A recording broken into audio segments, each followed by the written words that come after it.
एक लाल गुलाब।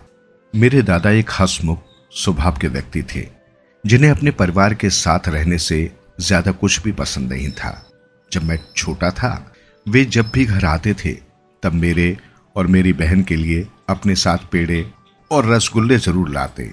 उनको खाने के बाद हम टहलते हुए पास की पुस्तकों की दुकान तक जाते थे, जहां मेरी बहन नैन्सी ड्रू के नए कारनामों की पुस्तकें खरीदती। मुझे आर्चीज पढ़ना पसंद था, पर मजबूरन रामायण की चित्रकथाएं खरीदनी पड़ती थी, क्योंकि दादाजी यही चाहते थे। धीरे धीरे मैं इन पुस्तकों से प्यार करने लगा और इन्हें सहेज कर रखने लगा। दादाजी ने मुझे कड़ी मेहनत और अपना सर्वश्रेष्ठ देने की महत्ता सिखाई। कोशिश करने वालों की कभी हार नहीं होती, वे कहा करते थे। वे हमेशा जीवन के प्रति सकारात्मक रवैया रखते थे। उनके मुंह से कभी भी कोई कटु शब्द नहीं निकलता था। सही पूछा जाए तो वो मेरी दादी के बिल्कुल विपरीत स्वभाव के थे।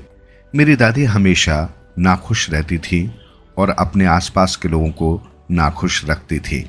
10 साल पहले दादाजी की याददाश्त जाने लगी। पहले तो हमने इसे बढ़ती उम्र से संबंधित समस्या समझकर अनदेखा किया, पर धीरे धीरे ये समस्या बढ़ती चली गई। वे किसी काम से बाहर जाते तो घर आने का रास्ता भूल जाते थे। एक ही सवाल बार बार पूछते थे, और तो और वे अपने पिताजी के बारे में भी पूछते थे, जिन्हें गुजरे वर्षों बीत चुके थे। कहाँ हैं वे? कुछ मिनट पहले तो यहीं थे। फिर भी हम इस समस्या की गंभीरता को पहचान नहीं पाए, जैसा कि ज्यादातर परिवारों में होता है। हम सभी अपनी अपनी जिंदगी में व्यस्त थे। अंततः एक समय ऐसा भी आया जब दादाजी की समस्या को अनदेखा नहीं किया जा सकता था।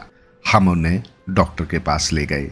उसने हमें बताया कि दादाजी अल्जाइमर नाम की बीमारी के शिकार थे। हम सभी हतप्रभ थे। हमारे परिवार में कभी किसी को भी ऐसी बीमारी नहीं हुई थी। साथ ही ये एक ऐसी बीमारी थी जिसका इलाज चिकित्सा विज्ञान अभी तक खोज नहीं पाया था। मुझे विश्वास नहीं हो रहा था। एक व्यक्ति जो शारीरिक रूप से स्वस्थ था, रोज योगा करता था, प्रतिदिन टहलने जाता था और नियमित रूप से स्वास्थ्य परीक्षण कराता था, इतनी गंभीर बीमारी से कैसे ग्रसित हो सकता था? उनके साथ ऐसा होना वैसा ही था कि मानो कोई दुस्सपन सच हो गया हो। मेरी कम पढ़ी लिखी दादी ने इस बात पर ज्यादा तवज्जो नहीं दी। वे केवल थोड़े तनाव में हैं, उन्हें सिर्फ थोड़ा आराम की जरूरत है। वे बार बार यही दोहराती रहती थीं। मुझे अपनी माँ को देखकर बुरा लगता था। वे पहले ही अपने निरंतर ध्यान देने की अपेक्षा रखने वाले पति और स्कूल को छोड़कर हर जगह जाने वाली बेटी से त्रस्त थीं। फिर मैं था जो गणित से पार नहीं पा रहा था। मैंने मदद करने का प्रण किया और दादाजी के पास ज्यादा जाने लगा, क्योंकि आज भी मुझे उनके साथ मजा आता था। हालांकि इसका मतलब था एक ही बात को बार बार सुनना, पर यह भी एक तरह से मजेदार था। वे लाहौर में अपने कॉलेज के दिनों के बारे में बातें करते थे, वहां के अपने दोस्तों के बारे में बताते थे। वे अपने घर के बारे में बताते थे जहां वे पले बड़े थे। वे अपने पड़ोसियों के बारे में बताते थे, जिनमें वे बड़े गर्व से देवानंद का नाम शुमार करते थे। पर मेरी दादी ने इस बदले हुए माहौल को अपनाने से इनकार कर दिया था। वे दादाजी से झगड़ती थीं और दूसरों के सामने उनकी बुराई करती थीं। ऐसे कई मौके आए जब मैं और दादाजी साथ बैठे होते और वे आकर मुझसे कहती, तुम इन्हें किसी रिजॉर्ट में क्यों नहीं ले जाते? ताजी हवा से इनकी समस्या दूर हो जाएगी। यहाँ सारा दिन जिंदा लाश की तरह बैठे ही रहते हैं। जाहिर था कि दादाजी कई बार सुन तानों से दुखी हो जाते थे। वे चुपचाप उठकर अपने कमरे में चले जाते थे, जबकि मैं दादी को समझाने की कोशिश करता। मैं उनसे समस्या से शांति से निपटने का आग्रह करता था। स्थिति इससे भी ज्यादा खराब हो सकती थी। उन्हें कैंसर या लकवा भी हो सकता था। हमें सकारात्मक सोच रखते हुए ईश्वर को धन्यवाद करना चाहिए था। कुछ हफ्तों बाद मेरी माँ को एक फोन आया। कुछ अनिष्ट हो गया था। उन्होंने बताया। हम तुरंत अपने दादा दादी के घर पहुंचे। दक्षिण मुंबई के उस घर में अपनी दादी को सोफे पर अपने चोटिल पैर को पकड़े रोते हुए पाया। दादाजी ने उन पर हमला कर दिया था। उन्होंने बताया हिंसा के दौर अल्जाइमर के रोगियों में सामान्य थे, पर हमारे लिए इस प्रकार का यह पहला अनुभव था। कुछ कड़ा फैसला लेना आवश्यक हो गया था, इसलिए हमने कई वृद्ध आश्रमों का रुख किया, पर निराशा ही हाथ लगी क्योंकि वे मानसिक रोगियों को नहीं रखते थे। दुखद बात यह थी कि पूरे मुंबई में एक भी ऐसी संस्था नहीं थी जो इस प्रकार के रोगों से जूझ रहे लोगों की देखभाल करती हो। काफी सोच विचार के बाद मेरे माता पिता ने यह निर्णय लिया कि दादाजी और दादी को हम अपने घर बुला लें। हमने अपने घर की पहली मंजिल को किराए पर उठा रखा था, पर अब उनके इसमें आकर रहने का समय आ गया था। ये न केवल हमें शहर के बाहर से दक्षिण मुंबई आने जाने से होने वाली दिक्कतों से निजात दिलाएगा, बल्कि उनकी निगरानी और देखभाल को भी काफी सरल बना देगा। पर दादी घर नहीं बदलना चाहती थी। उन्होंने अपनी जिंदगी का ज्यादातर हिस्सा उसी घर में बिताया था और वे अपने प्रिय गुलाबों के बाग को भी नहीं छोड़ना चाहती थी। सच कहा जाए तो वो बागीचा वास्तव में दर्शनीय था। इसमें मीठी खुशबू वाले पीले, सफेद और लाल गुलाब के फूल खिलते थे। इन सब में मेरा पसंदीदा था लाल गुलाब। मैं उसमें से कुछ गुलाब तोड़कर घर ले जाना चाहता था, पर हाय रे किस्मत, हर बार जब मैं ऐसा करने की कोशिश करता तो पकड़ा जाता और खूब खरी खोटी सुननी पड़ती। इसलिए हमने उन्हें आश्वस्त किया कि बगीचे की उचित देखभाल की जाएगी। पर फिर उन्होंने एक नया मुद्दा खड़ा कर दिया, सर्वप्रमुख किट्टी पार्टी। उनकी हम उम्र महिलाओं का जमावड़ा, जिसमें हफ्ते में एक बार उनको शामिल होना जरूरी था। मैंने उनकी अनुपस्थिति में दादाजी की देखभाल का जिम्मा उठाया। अंततः 1 दर्जन और बहानों के बाद, जिनको कि वे स्वीकार नहीं किया गया, वे मान गई। कुछ ही दिनों में वे हमारे यहाँ रहने आ गए। उनके आने की पहली रात कोई नहीं सोया। सभी चौकन्ने थे और अपने फोन को अपने पास रखे हुए थे। जब माँ चाय लेकर अगली सुबह उनके पास गई तो उनका स्वागत थकी हुई दिखाने वाली दादी और चहकते हुए दादाजी ने किया। हे भगवान, आपकी हालत तो बहुत खराब लग रही है, मेरी माँ ने दादी से कहा। ऐसा इसलिए क्योंकि रात भर मैं एक झपकी भी नहीं ले पाई हूँ, दादी का जवाब आया। उनकी नजरें ऐसा आभास करा रही थी जैसे किसी कुत्ते से उसकी हड्डी छीन ली गई हो। तुम्हारे पिताजी ने रात भर मुझे जगाए रखा। वे रसोई में खाना ढूंढ रहे थे और इस दौरान बर्तन गिराकर शोर मचा रहे थे। जब मैं दौड़कर देखने गई और उन्हें रोकने की कोशिश की तो उन्होंने मुझे थप्पड़ मारने की धमकी दी। ओ मेरे भगवान, माँ ने कहा। उनकी आंखें और मुंह खुले थे। तब वे चले गए और शायद सो गए। बाद में जब मेरी आंख खुली तो मुझे लगा कोई मेरे ऊपर बैठा हुआ है। दादी ने कहना जारी रखा, क्या बिल्ली थी? नहीं, तुम्हारे पिताजी थे। उन्होंने गलती से मुझे तकिया समझ लिया था। तभी माँ ने कोने में पड़े पीले दाग वाले कपड़े देखे। वो क्या है? उन्होंने पूछा।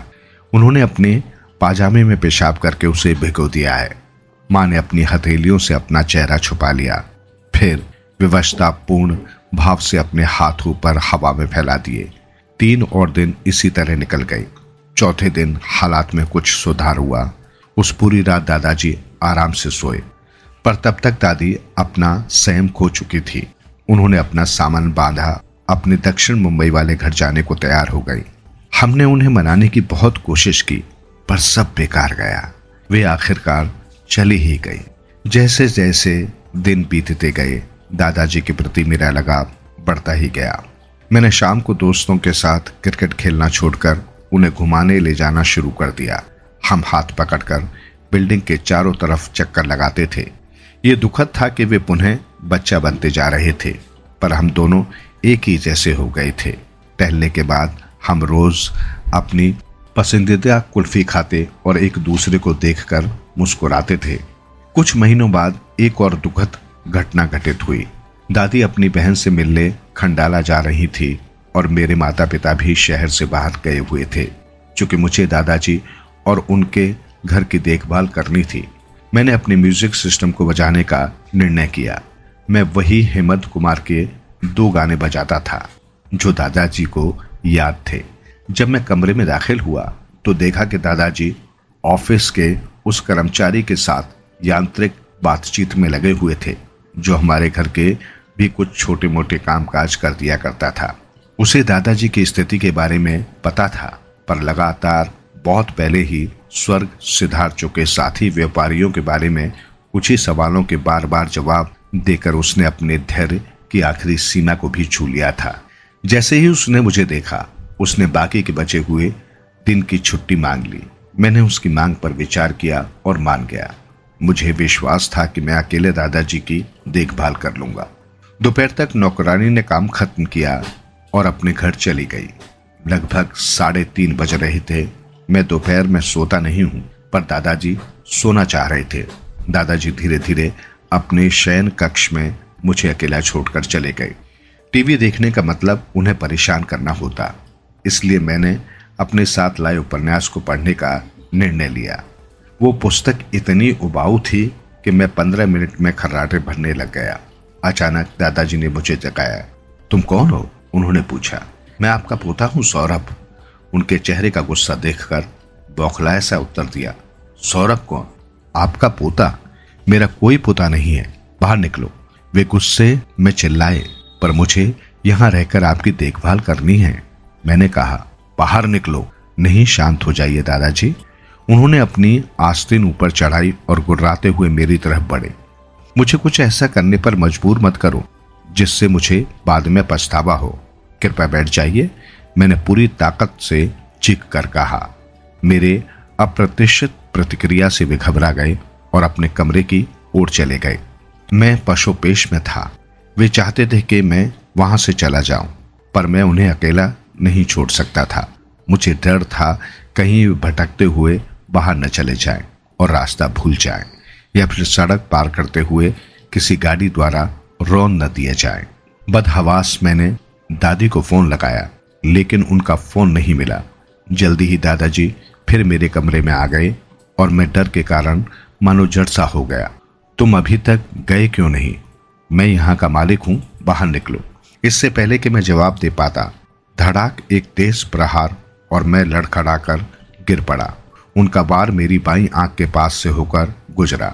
एक बार फिर वे अपने कमरे में चले गए और दरवाजा बंद कर लिया। मैं सोफे पर बैठकर अपना गाल सहलाते हुए इस घटना के बेतुकेपन पर विचार कर रहा था। 5 मिनट हो गए।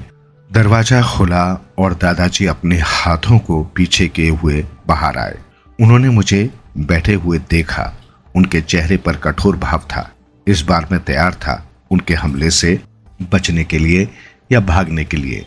उनसे लड़ने और उनको नुकसान पहुंचाने का तो मेरा कोई इरादा भी नहीं था। दादाजी मेरे पास आए और मुझसे चंद कदमों की दूरी पर खड़े हो गए। उनके हाथ अभी भी पीछे थे। तभी उन्होंने अपना दाहिना हाथ आगे बढ़ाया, मेरे गाल को सहलाया और मेरे आंसू पोंछे। फिर पीछे से अपना बायां हाथ आगे लाए और मुझे एक खूबसूरत लाल गुलाब भेंट किया।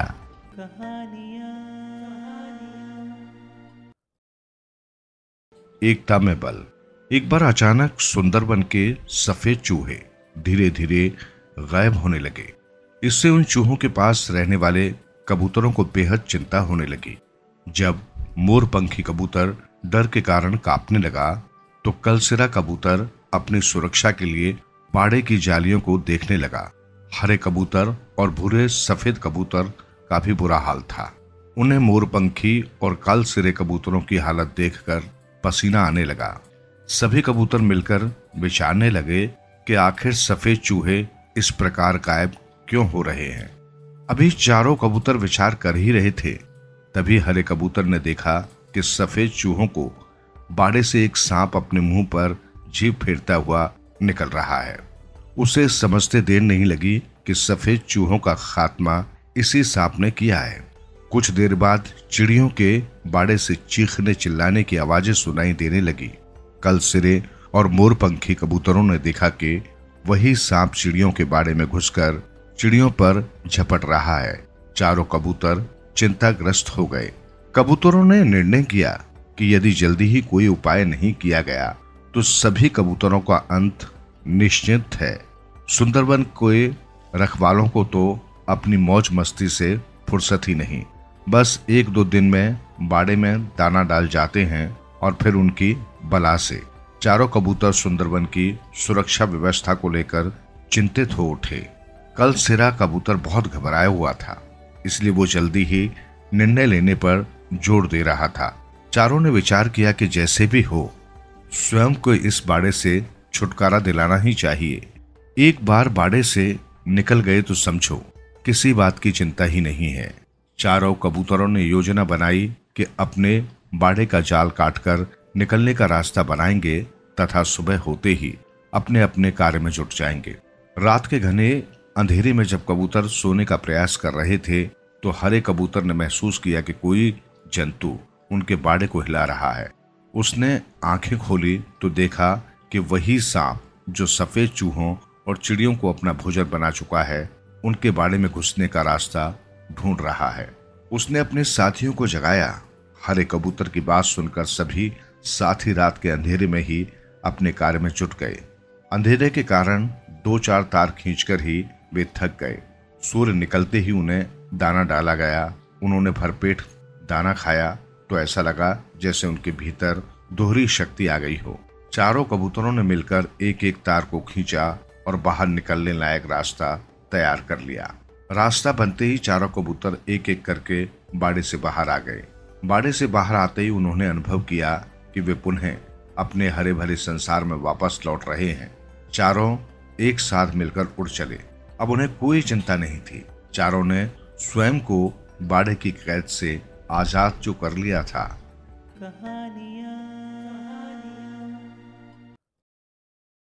कमल घुटना और एड़ी दुखने लगी। तब जाकर समय का भान हुआ। 11 बजे आया था, अब बज गए 2:15। 3 घंटे किताबें ढूंढता देखता रहा। किताबों की दुकान में एक बार घुस जाऊं तो मेरा यही हाल होता है। मन ही मन मुस्कुरा पड़ा। बस अब चलें। चुनी हुई पुस्तकें लेकर कैश काउंटर की ओर चल पड़ा। पुस्तकें काउंटर पर रखते समय कैशियर के ध्यान में आया। अरे तू? हाँ मैं ही हूँ। कैशियर स्कूल में मेरा ही क्लास में पढ़ता था। वो कब यहाँ कैशियर हो गया? तुम यहाँ काम कब से कर रहे हो? हो गए 2-2.5 वर्ष। तुम कब आए? 4-5 दिन हो गए। फिर उसके अगले प्रश्न से पहले ही मैंने जवाब दिया, परसों जाऊंगा। जान पहचान के लोग कुछ सालों बाद मिलते हैं तो जो प्रश्न बिना भूले पूछते हैं वही प्रश्न उसने मुझसे पूछा। तुम्हारी शादी हो गई? नहीं। तुम्हारी? हाँ पिछले साल। बच्चे कितने? आदत से ये प्रश्न मुंह से निकलने के बाद उसकी विसंगति और मूर्खता का एहसास हुआ। वो भी हंस पड़ा। 1 साल में क्या 12 बच्चे होंगे? फिर थोड़ा सा शर्मा कर उसने कहा, अभी बच्चे नहीं हुए। जल्दबाजी करना अच्छा नहीं लगा। क्या कहते हो? हाँ। तुम्हें क्या गैर मुल्क ही अच्छा लगता है? तुम्हारी माँ कहती है कि गांव आने पर तुम 2 दिन भी नहीं टिकते, भाग जाते हो। पुस्तकों का बिल आगे बढ़ाते हुए उसने कहा, ओ वैसा कुछ नहीं। सारा गांव एक जैसे। बिल पर एक नजर डाली। 1875 रुपए। पुराने दिन होते तो माँ चिल्लाती, 1875 रुपए? दिमाग ठिकाने है ना तुम्हारा? हाथ में पैसे हैं इसलिए ऐसे ही उड़ाओगे। पर अब किसी को कोई शिकायत नहीं है। पुस्तकों के मेरे इस पागलपन से सब लोग वाकिफ हो गए हैं। बिल के पैसे भरकर मैं बाहर आया और बस स्टॉप पर आकर खड़ा रहा। चिलचिलाती धूप, 50-60 लोग बस के इंतजार में खड़े थे। बस शेल्टर में सिर्फ 10-15 व्यक्तियों के खड़े रहने की जगह थी। शेल्टर में रहने वालों के मुंह पर भी एकदम धूप लग रही थी। कुछ लड़कियां धूप में बचने के लिए छाते की आड़ में हो गई थी। पिंडलियों और एड़ियां दुखने लगी थी, मानो पांव मरोड़ दिए गए हों। बस जल्दी आ जाए तो बस एक बार घर पहुंच जाऊं। बसें आती जाती रही। हल्के से वही प्रश्न जो पहले से 1000 बार मन में उठता था फिर उभर आया, ये सारी बसें लाल क्यों? सभी बसें लाल रंग की हों, ये किसने तय किया और क्यों? इसी राज्य में ऐसा क्यों? बचपन में सुनी हुई और फिर समय के बोझ तले दबी पड़ी टीचर की आवाज सुनी। लाल रंग दूसरे रंग की अपेक्षा जल्दी ध्यान आकर्षित करता है, पर लाल बसें खून की दुर्घटनाओं की और मौत की याद दिलाती हैं। मैं तुम लोगों की मौत, रास्ता छोड़ो, रास्ता छोड़ो। मेरे घर की ओर जाने वाली मौत आ गई। मौत किसी के लिए भी नहीं रुकती, इसलिए मैं जल्दी से अंदर घुस गया। खिड़की के पास बैठने के लिए जगह मिली।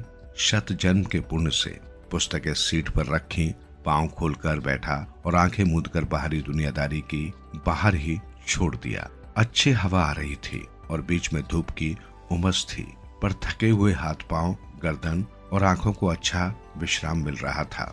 सुबह सुबह जागने वाले टाइम पीस के अलार्म की तरह कान में आवाज घनघना उठी, बाबू कुमकुम के यहाँ हो आप। हाँ, और आंखें खुल पड़ी। सुबह घर से निकलते वक्त माँ ने कहा था, कुमकुम के यहाँ हो आओ। वो नाराज हो गई है, कहती है तुम उनके यहाँ जाते नहीं हो, ऐसे ही हो आओ। पिछले 3-4 वर्षों से उसने तुम्हें देखा भी नहीं है। सुबह बाहर निकला था पुस्तकालय में जाने के लिए। माँ की बात सुनकर कुमकुम के यहाँ जाने का निर्णय लिया और बस में चढ़ बैठा, पर कंडक्टर को पैसे देते वक्त मन फिर से बदल गया और पुस्तकालय के स्टॉप का ही नाम बताया। सोचा वापस आते वक्त कुकू के यहाँ जाएंगे। फिर पुस्तकों के चक्कर में ये बात ही भूल गया। उसे पता चले तो वो जरूर गुस्सा होगी। घर नहीं, उसे वैसे गुस्सा नहीं आता, उसे आता है रोना। उसके सिर्फ 2 विकल्प हैं, खुशी या गम। चेहरे पर ज्यादातर हंसी, हंसना नहीं आया तो आंखों में आंसू। याद आया एक बार बताए हुए समय पर घर नहीं पहुंचा। देर से पहुंचने पर सबकी बातों में गुस्सा और चिंता दिखाई दी, पर वो चुपचाप रोने लगी थी। हवा उसकी उंगलियां बनकर बालों को सहला गई। चलो आज तो उसकी आंखों में अपने भाई की परछाई पड़ने दे। उसके घर की ओर जाने वाला रास्ता निकट आते ही मैं बस से उतर गया और उसके घर जाने वाली बस के लिए रुका। मुझे देखते ही उसकी आंखें आश्चर्य से फैल जाएंगी। वैसे भी उसकी आंखें हैं विशाल, अब खुशी से और कितना फैल जाएंगी बताना कठिन है। मैं उन आंखों का तारा हूँ। फिर पता नहीं कब धीरे धीरे ये संबंध शिथिल होने लगे। शायद 8वीं 9वीं में पढ़ते समय या उससे भी पहले पुस्तकें, मित्र और खेल में ही मैं ज्यादा रमने लगा और उसे नियोजित जीवन क्रम में उसका महत्व कम होता गया। उसके घर की दिशा में जाने वाली बस आते ही मैं बस में घुस गया। ऊपर डंडे को पकड़कर बाहर देखता रहा। अचानक याद आया कि उसे बस में चलने से उल्टी होती थी। बस में बैठकर कहीं जाना उसे अच्छा नहीं लगता था। घर जाते ही निचोड़ दिए कपड़े की तरह गिर पड़ती थी, पर उससे भी बुरा तब लगता था जब महीने में 1-2 दिन पेट दबा के दबी आवाज में वो कहराती रहती थी। मुझसे उसका ये हाल देखा नहीं जाता था, इसलिए मैं उसके करीब नहीं जाता था। गया तो भी उसके भीगे गाल, कांपते होठ और तड़पना देखकर दूर ही रहता था। बस सिर्फ वे ही 2 दिन, तीसरे दिन वो फिर खुश नजर आती थी। बस से उतरते वक्त मन में अनायास ही ये बात उठी कि बचपन का ये रिश्ता आगे कैसे इतना ठंडा पड़ गया। उम्र में 5 साल बड़ी है वो मुझसे, दूसरी माँ के समान रही। आज भी उसकी भावनाएं वैसी ही हैं। फिर भी वो दूर हो गई। जब वो पेट दबा के सोई रहती थी तब मैं 4वीं कक्षा में था और वो 8वीं में। मैं 5वीं में गया और वो 8वीं में ही रह गई।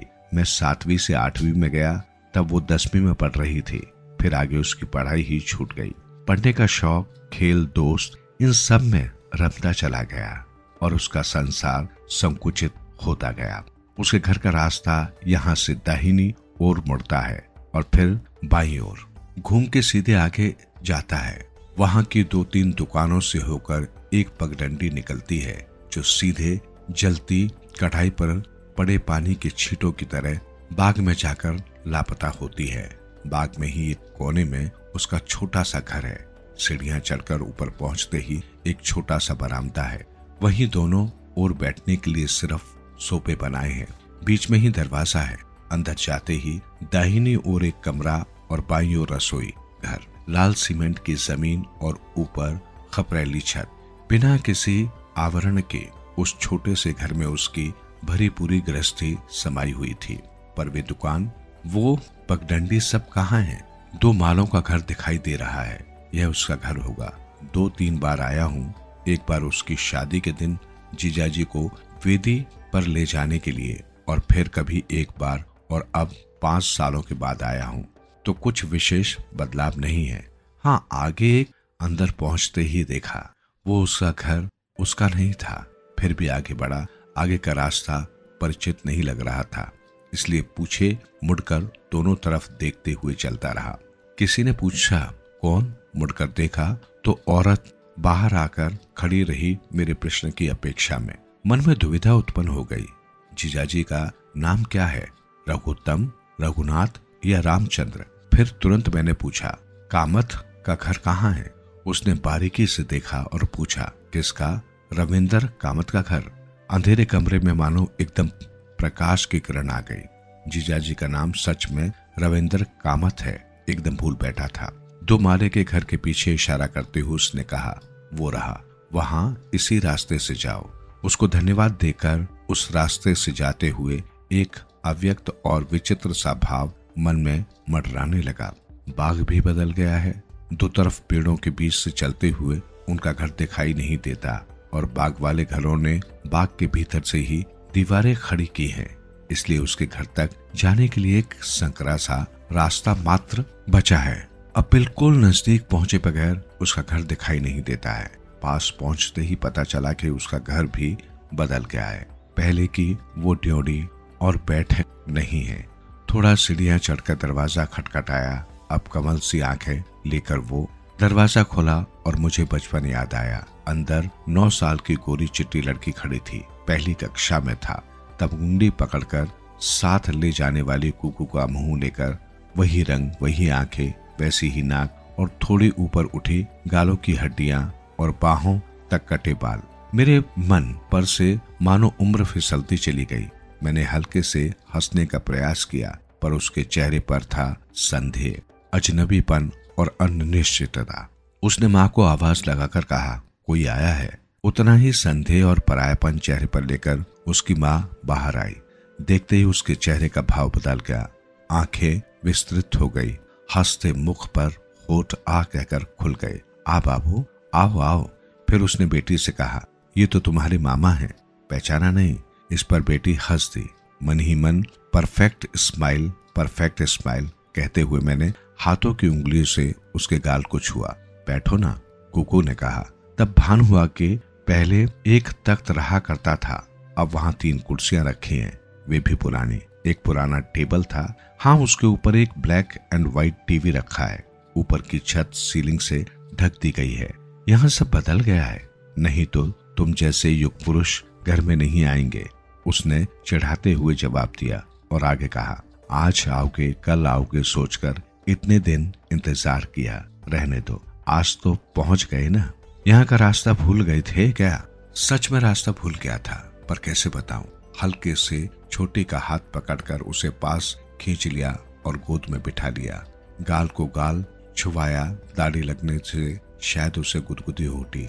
हंसकर उसने मुंह फेर लिया। बैठ जाओ, मैं भी आई, कहकर कुकू अंदर चली गई। मैंने लड़की से उसका नाम पूछा। जलाचा, उसने कहा। फिर याद आया, बड़ी भांजी का नाम विमला। कुकू, ये जलाचा नाम किसने रखा, तुमने या जीजाजी ने? मैंने ही। क्यों, अच्छा नहीं है? थोड़ा ओल्ड फैशन्ड है, पर कुछ कहकर क्यों उसका मन दुखाऊं? ऐसा कुछ नहीं है। याद आया कि बड़ी भांजी वह कहाँ है? विमला। उसका स्कूल 4 तक, फिर ट्यूशन 5:45 बजे तक आएगी। उसे तुम्हारी याद है? बोलते बोलते कुकू 2 गिलासों में शरबत लेकर आई, मुझे और जालजा को दिया। फिर कहने लगी, 1-2 बार वो तुम्हें पत्र लिखना चाहती थी, पर मैंने ही मना कर दिया। क्यों? व्यर्थ में तुम्हें परेशानी क्यों? झट से मन में आया कि यूनिफॉर्म, स्कूल फीस, पुस्तकों के लिए पैसे, जीजाजी की भी खास कमाई नहीं है। इन सब की मैंने कभी कोई चिंता नहीं की। मन में कहीं भीतर गहरी चोट लग गई। नहीं, पत्रों से कहाँ परेशानी होती है। विमला कौन सी क्लास में पढ़ रही है? 5वीं में। वो जोर से हंस पड़ी। तुम किस दुनिया में हो? वो अब 8वीं में पहुंच गई है और बस 2 साल वो कॉलेज में पहुंच जाएगी। मैं मूर्ख सा बैठा रहा। जलाचा के हाथों को छूते हुए वो भी हंस रही होगी। उसके मुंह की ओर देख नहीं पा रहा था, पर उसे देखकर कुकू ने कहा, तुम्हारा मामा मूर्ख ही है। अब भी वही सोचता है कि मैं तुम लोगों को गोद में लिए ही घूमती हूँ। मूर्ख। उस अंतिम शब्दों में छिपी प्यार की भावना को दर्शाने के लिए उसने मेरे सिर पर हाथ रखा और एकदम आश्चर्य से बोल उठी, अरे तुम्हारे तो सारे बाल झड़ गए, तो तुमने क्या सोचा? मैं अभी तक दूध पीता बच्चा हूँ। नहीं, तुम बालों में तेल नहीं लगाते शायद। तेल लगाकर नहाने से तुम नाक भौं सिकोड़ते थे। तेल लगाता हूँ और तेल लगाकर नहाता भी हूँ, पर समस्या ये नहीं है। समस्या है लंबी यात्राओं की। ट्रैफिक सिग्नल और ट्रैफिक जाम हुआ तो भिखारियों की यूं लाइन लगती है कि सबको देने के लिए पैसे नहीं होते। इसलिए मैं तो अपनी मुट्ठी भर बाल निकाल कर ही उन्हें देता हूँ। बाल झड़ते नहीं, मैं ही निकाल के देता रहता हूँ। ये कहानी तुम जलाजा को सुनाओ, बस 10 मिनट में मैं तुम्हारे खाने की व्यवस्था करती हूँ। वो अंदर गई, वहीं से वो बातें करती, प्रश्न पूछती रही। बीच में कुछ काटने की, पकने की, तड़के की आवाजें आती रही। गोद में से जलाजा भी उठकर रसोई में चली गई। मैंने बैठे बैठे घर के चारों ओर नजरें फिरा दी। दीवार पहले से अधिक मैली लग रही थी। खिड़की के तारों में जंग लग चुकी थी। टेबल और कुर्सियां भी धूल खाकर काली पड़ गई थी। टूटी खपरेल से पानी छूकर दीवारों पर दाग पड़े थे। लगता है गृह प्रवेश के बाद दीवारों पर कभी रंग चढ़ा ही नहीं। लाल सीमेंट के फर्श पर जगह जगह गड्ढे पड़े थे, जिन्हें फिर सीमेंट से भर दिया गया था। बालों का तेल लगाकर काले पड़े तकियों का ढेर। दीवार पर एक आईना और एक कैलेंडर लटक रहा था, जिनके बीच एक कंघी घुसेड़कर रखी थी। इस कमरे की छत के नीचे कोई आवरण नहीं था। दृष्टि फेर ली तो देखा कि सिर के ऊपर सस्ती लकड़ियों की छत गिरी बनी थी। ट्रक पर पैकिंग में आए किसी सामान की लकड़ी से ही छत को ढक दिया गया था। मुझे बुरा लगा, जी भर आया। उसे और अच्छी जिंदगी प्राप्त होनी चाहिए थी। वो अधिक पढ़ी लिखी नहीं थी। माँ बाप के पास भी पैसों का अभाव था, इसलिए उन्होंने जल्दबाजी की। वो विरोध न कर सकी। मैं भी अपनी ओर से कुछ न कर पाया। 10वीं में पढ़ते हुए क्या करता? शादी रचाकर मानो सब मुक्त हुए। झट से मन में एक और विचार कौंध गया कि वो फिर भी खुश है। किसी से कोई गिला शिकायत नहीं और न ही कोई अपेक्षा। अंदर से उसने बुलाया, बाबू आओ। मोड़े पर बैठते हुए उसने कहा कि ज्यादा कुछ नहीं बनाया है। तुम सुबह आते तो कुछ अच्छा बना लेती, पर अब 4 बजे हैं। अब कौन सा महाभोजन, पर तुम खाना खाए बगैर आए हो। इस बात का मुझे देखते ही पता चल गया था। थोड़ी और दाल दूं? जीजाजी ने खाना खाया। तुम्हारे जीजाजी क्या 4 बजे तक रुकेंगे? उनका हर विषय में अनुशासन है। सब कुछ उनको सही समय पर चाहिए। तुम्हारे आने से पहले ही वे खाना खाकर चले गए। अब वापस लौटेंगे रात के 8:30 बजे। वो बात रहने दो। तुम्हें पता है, कनक दीदी की लड़की चल बसी मंदिर वाले तालाब में डूबकर। पता नहीं वो वहां क्यों गई थी। गांव के लोगों का कहना था कि उसके पांव भारी थे, पर मुझे इन बातों पर विश्वास नहीं। वो ऐसे बुरे कर्म नहीं करेगी। उसकी माँ परसों के दिन आई थी, बहुत रो रही थी बेचारी। वो बोलती रही। मैंने कुछ बातें सुनी तो कुछ हवा हो गई। हाँ करता रहा। कई बार यांत्रिकता से सिर्फ गर्दन हिलाता रहा, बहती हवा में उड़ाए पंखों की तरह। जलाजा नाम मेरे मन में फिर तैर उठा। उसी नाम से जुड़ा पंकजा नाम याद आया। स्कूल में मास्टर जी जिसका अर्थ बताते थे, पंख अर्थात कीचड़, कीचड़ में उपजा, इसलिए कमल को पंकज कहते हैं। मेरे सामने बैठे उस कमल की ओर मैं देखता रहा। कुकू बोल रही थी। उसके एक शब्द भी नाम से जुड़ा पंकजा नाम याद आया। स्कूल में मास्टर जी जिसका अर्थ बताते थे, पंख अर्थात कीचड़, कीचड़ में उपजा, इसलिए कमल को पंकज कहते हैं। मेरे सामने बैठे उस कमल की ओर मैं देखता रहा। कुकू बोल रही थी। उसके एक शब्द में भी पीड़ा नहीं थी। सारी खबरें गांव की, किसके यहाँ बच्चा हुआ, कौन मरा, किसकी शादी हुई, किसे नौकरी मिली, कौन बाहर गांव से आया, ये सारी बातें। 5:30 बजे विदा लेने का संकेत देकर उठा और उससे कहा, कल तुम और जीजाजी बच्चों को लेकर हमारे यहाँ आ जाओ। वहाँ बैठकर ज्यादा बातें करेंगे, अच्छा देखेंगे। उसने मुस्कुराते पर अनिश्चितता से सिर हिलाया। किसी वजह से अगर ना आ पाई तो बुरा न मानना, इसी अर्थ से उसने कहा। तुमसे ही 2 बातें करने का मन था, तुम आए ना, बस। अब वहाँ कभी भी आ सकती हूँ। झुककर जूतों के फीते बांधते हुए वो मुझे देखती रही। पुस्तकों की गठरी लेकर मैं बाहर निकल रहा था। उसने जलाजा से कहा, मामा के लिए वो तेल की बोतल ले आओ। भांजी भाग कर ले आई। गांव में मिलने वाली औषधियां डालकर बनाया हुआ तेल बोतल में भरा था। लूं या न लूं, मैं सोच ही रहा था कि भांजी एक प्लास्टिक का थैला लेकर आई और उसमें बोतल डालकर मुझे सौंप दी। मैं सीढ़ियां उतरकर आगे आया। बाग के बाहर वाले रास्ते तक वे मुझे छोड़ने आई। रास्ते पर एक जगह पर थोड़ा रुककर आता हूं कहते हुए मैं चल पड़ा। 10-12 कदम चलते ही फिर एक बार भांजी को टाटा करने के लिए घूमकर देखा। वो माँ की साड़ी को पकड़कर उसकी ओर देखते हुए कुछ तो बता रही थी और एक हाथ से मेरी ओर इशारा कर रही थी। उसका निशाना मेरे हाथ की गठरी की ओर था। झट से मेरे शरीर में बिजली सी कौंध पड़ी। बच्चों के लिए मैंने 50 पैसे की चॉकलेट भी नहीं ली थी। पाँव की उंगलियां मानो जड़ें बन गई। रास्ते का काला तारकोल कीचड़ बन गया और मैं कदम उठा नहीं पाया।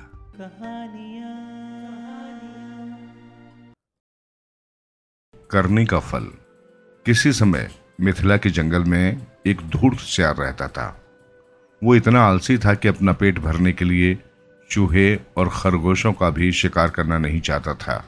शिकार करने में तो परिश्रम करना पड़ता है, लेकिन वो सियार मेहनत करने से हमेशा दूर भागता था। उसकी बुद्धि बहुत तेज थी।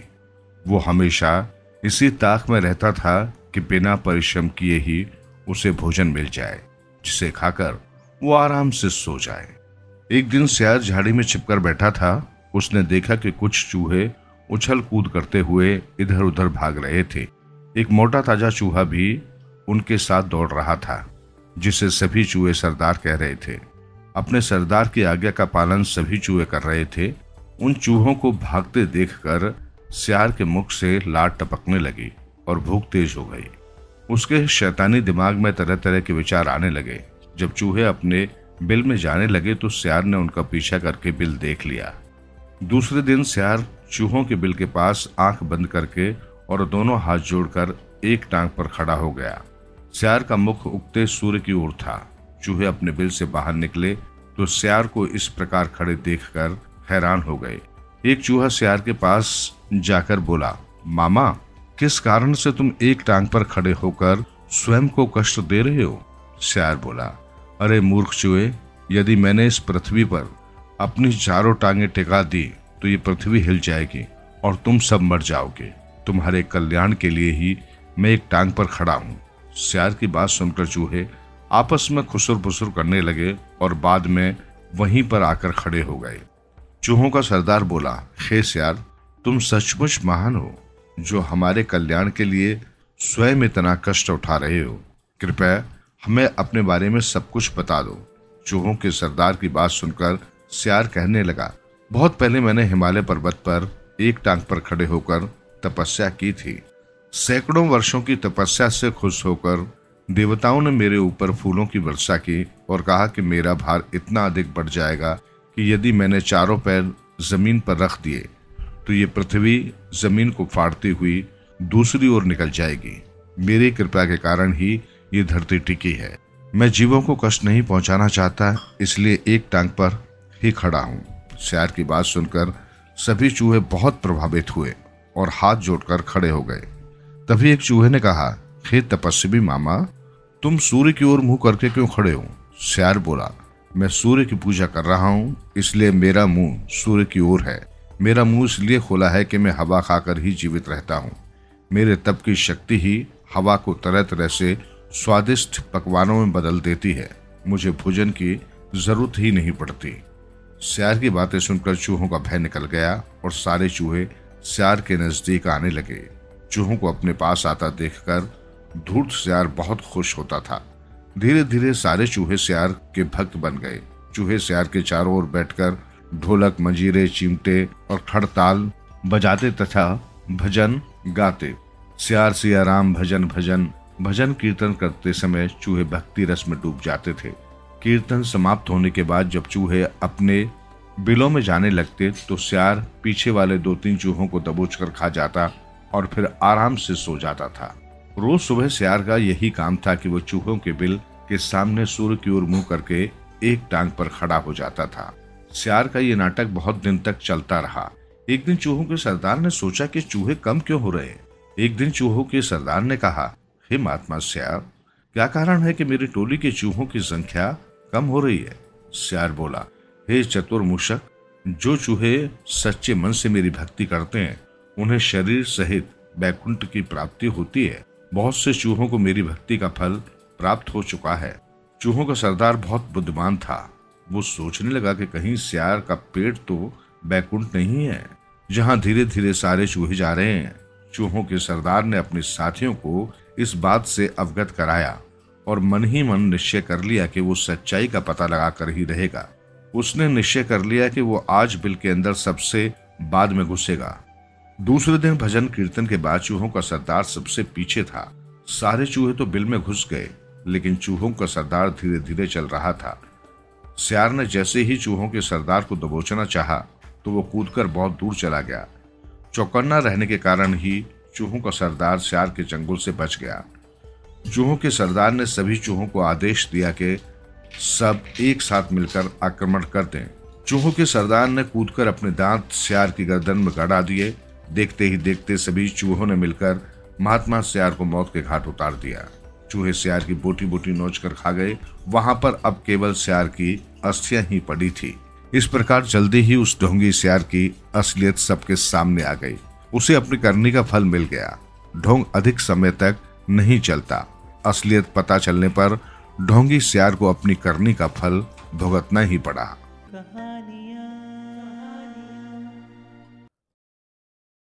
कुसंगत का परिणाम। एक बार कौओं के झुंड में एक कबूतर भी आ मिला। उनके साथ घूमने फिरने में वो स्वयं को सुरक्षित समझता था, क्योंकि कबूतरों के साथ रहने पर उसे शिकारी द्वारा पकड़े जाने का भय रहता था, जबकि कौओं पर शिकारी कभी नजर नहीं रखते। एक किसान का बेटा बीमार था, इसलिए वो कई दिनों से अपने खेतों में नहीं जा पा रहा था। उसकी फसल पकी हुई खड़ी थी। कौओं का ये झुंड प्रतिदिन इस खेत में आता। वहां फसल से दाना खाकर कौए उड़ जाते, जिससे फसल को काफी नुकसान पहुंचता।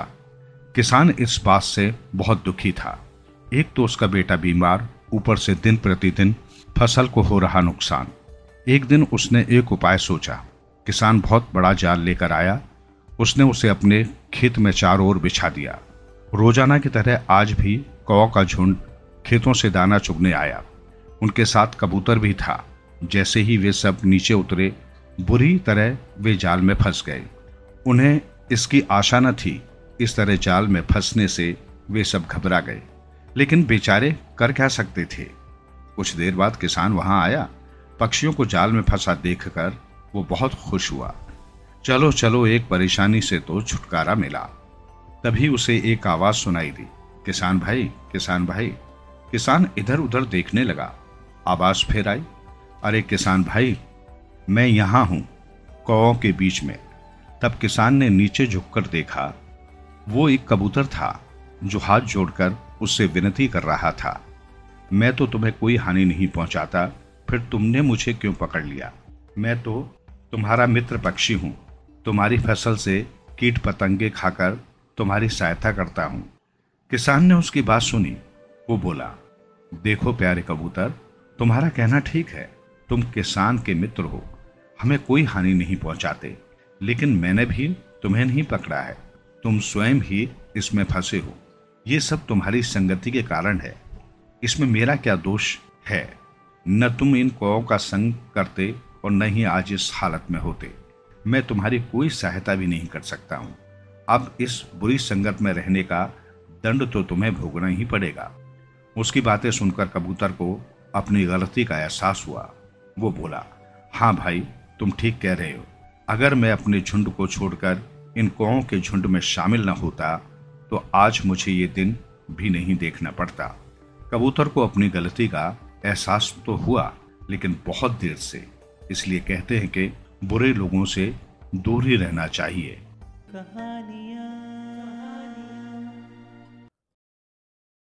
घमंड से दूर रहो। एक बार की बात है, देवराज ने अपना विवाह रचाने का निर्णय किया। इंद्र ने सोचा कि इस विवाह महोत्सव को इतना शानदार बनाएंगे कि काल कालांतर तक लोग इसे भूल नहीं पाएंगे। लेकिन वे ये नहीं समझ पा रहे थे कि इस उत्सव में ऐसा खास क्या किया जाए जिससे उनकी आन बान और शान की चर्चा युगों युगों तक होती रहे। तब उनके मित्रों एवं सहयोगियों ने उन्हें सुझाव दिया कि देवताओं के जितने भी उत्सव होते हैं उनमें देवी देवताओं के अतिरिक्त केवल पूज्य ऋषिगण ही उपस्थित रहते हैं। यदि वे अपने इस विवाह उत्सव में देवी देवताओं और ऋषियों के साथ साथ पृथ्वी पर विचरने वाले सभी प्राणियों को आमंत्रित करें तो हर कोई इसमें सम्मिलित होगा और इसे अपनी आंखों से देखेगा। इस प्रकार वे सभी अपनी भावी संतति से इसकी प्रशंसा करते हुए इसका वर्णन करेंगे तो निश्चित रूप से युगों युगों तक ये शादी चर्चा का विषय बनी रहेगी। इंद्र को ये सुझाव बेहद पसंद आया। इंद्र ने ऐसा ही किया। इसके अतिरिक्त इस उत्सव का दूसरा रोमांच था अद्भुत भोज, जिसकी खास बात यह थी कि प्रत्येक प्राणी का भोजन उसके चाव और स्वाद के अनुरूप ही था। इंद्रदेव के विवाह का निमंत्रण तो किसी सुंदर सपने के समान था। जिस जिसको निमंत्रण मिलता जाता वो स्वयं को बहुत भाग्यशाली मानता। पृथ्वी पर चलने वाले हों या रेंगने वाले, जल में तैरने वाले हों या आकाश में उड़ने वाले, 2 पैर वाले हों या 4 पैर वाले, ये आमंत्रण सभी को दिया गया। सभी बहुत खुश थे। सभी ने समय पर पहुंचकर इंद्रदेव का मान बढ़ाया। समय व्यतीत होता जा रहा था। सभी को भोजन की प्रतीक्षा थी। इंद्रदेव ने भोज में देरी होने का कारण पूछा तो पता चला कि अभी कछुआ नहीं आया है। इस पर इंद्र को बहुत क्रोध आया। समय व्यतीत होता जा रहा था किंतु कछुए की अनुपस्थिति के कारण सारा भोज कार्यक्रम रुका हुआ था। कई घंटों के विलंब के पश्चात अपनी धीमी गति के कारण सर्व प्रसिद्ध कछुआ वहां पहुंचा। उसे देखते ही इंद्रदेव का क्रोध उस पर फूट पड़ा। क्यों, तुम्हें कार्यक्रम का समय ज्ञात नहीं था जो इतनी देर से आए हो? बहुत चढ़ाते हुए इंद्रदेव ने फिर कहा, यहाँ पर सभी तुम्हारी प्रतीक्षा में बैठे हुए हैं। क्या कारण है जो तुम्हें यहाँ पहुंचने में इतनी देर हुई? कछुए ने सोचा यदि वो कहेगा कि आज भी उसकी धीमी चाल के कारण देर हुई है तो सभी उसका उपहास करेंगे। इसलिए उसने न तो इंद्रदेव से देर से आने के लिए क्षमा मांगी बल्कि खीस निपोड़ते हुए बड़ी ही ढिठाई से बोला, मैं अपने प्यारे से घर में आराम कर रहा था। इंद्रदेव का क्रोध और अधिक बढ़ गया। उन्होंने पूछा, कौन सा घर? कछुआ फिर हंसा और बोला, मेरा ये खोल ही मेरा प्यारा सा घर है। क्या? आंखें तरेरते हुए इंद्रदेव ने कहा, ऐ मूर्ख कछुए, क्या तुम्हारा ये खोल तुम्हें मेरे सर्व सुविधापूर्ण महल से ज्यादा सुख सुरक्षा दे सकता है? विश्व भर के प्राणी इंद्र जैसा सुख पाने के लिए तरसते हैं और तुम उस सुख को छोड़कर इस खोल के सुख का आनंद ले रहे हो। इंद्र का क्रोध बढ़ता ही जा रहा था। अपने घर से अधिक सुख कहीं नहीं होता देवराज। तब इंद्र ने कहा, सुन ए मूर्ख, यदि तुम्हें अपना ये घर इतना ही अधिक प्यारा लग रहा है तो आज से तुम्हारा ये घर कभी तुमसे अलग नहीं होगा। जहां भी तुम जाओगे ये तुम्हारी पीठ पर ही लदा रहेगा।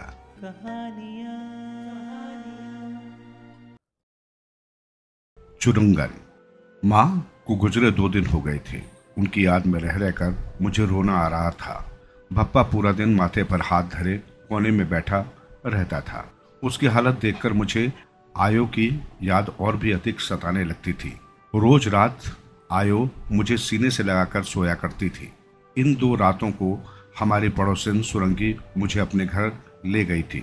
उसकी बाहों में मैं बच्चे की भांति लिपटकर सो गया था। आज पप्पा ने मेरा बिस्तर झोपड़ी में ही लगाया। जब सुरंगी मुझे लेने आई तो उसने कहा, उसे यहीं सोने दो, ये सूनी झोपड़ी मुझे काटने को दौड़ती है। मेरा मन सुरंगी के साथ जाने को कर रहा था लेकिन मैं चुप रहा। रात को बिस्तर पर मैं अकेला ही पड़ा सो रहा था कि मुझे फिर से रोना आ गया।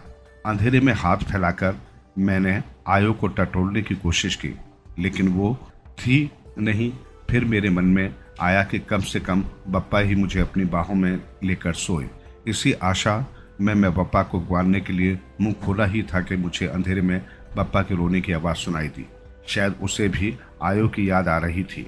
ये सोचकर मुझे सिसक कर रोना आ गया।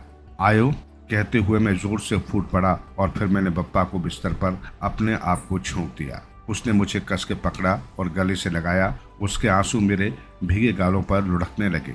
जिस तरह आयो मुझे सहलाती थी उसी तरह वह भी सहला रहा था। दूसरे दिन मौसी आ गई। आते ही उसने मुझे गले से लगाया और जोरों से रोने लगी। उसकी गोद में मुंह छिपाए मैं भी रोने लगा। मैंने महसूस किया कि मौसी की धोती के फूलों जैसी अच्छी सुगंध आ रही थी। आयो की भांति से हमेशा धुएं की गंध आती थी, लेकिन मुझे धुएं की गंध ही अच्छी लगती थी।